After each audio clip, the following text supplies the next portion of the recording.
Cantonment లో ప్రజల traffic కష్టాలు తీర్చేందుకు ప్రభుత్వం ఎలివేటర్ కారిడార్ నిర్మాణం చేపడుతుందన్నారు cantonment MLA Shri Ganesh. Elevator corridor లో భాగంగా భూముల సేకరణకు సంబంధించి స్పెషల్ డిప్యూటీ కలెక్టర్ ఆధ్వర్యంలో ఏర్పాటు చేసిన గ్రామ సభలో ఎమ్మెల్యే శ్రీ గణేష్ పాల్గొన్నారు. చట్ట ప్రకారం అందరికీ నష్టపరిహారం అందిస్తామని తెలిపారు.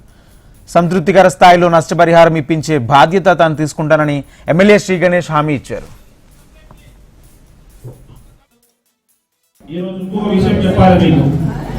ఈ ఎలివేటెడ్ కారిడార్ ఈ మెట్రో రైల్ ఏదైతే ప్రాజెక్ట్ వస్తుందో ఇది మొన్న గత సంవత్సరం గౌరవ ముఖ్యమంత్రి రేవంత్ రెడ్డి గారు శంకుస్థాపన చేసిన రోజు తర్వాత కాంగ్రెస్ వారు సంబరాలు చేసుకుంటే కొంతమంది బీఆర్ఎస్ వారు ఏమన్నారంటే కేసీఆర్ 10 సంవత్సరాల నుంచి ప్రయత్నిస్తున్నాడు, ఇది మా ప్రాజెక్టే అని బీఆర్ఎస్ వారు చెప్పారు. రెండో విషయానికి వస్తే ఈ యొక్క ప్రాజెక్టు సక్సెస్ కావడానికి central government, BJP government defence land ని కంటోన్మెంట్ బోర్డు ల్యాండ్ ఇస్తేనే ఈ ఎలివేటెడ్ కారిడార్ నిర్మాణం జరుగుతుంది.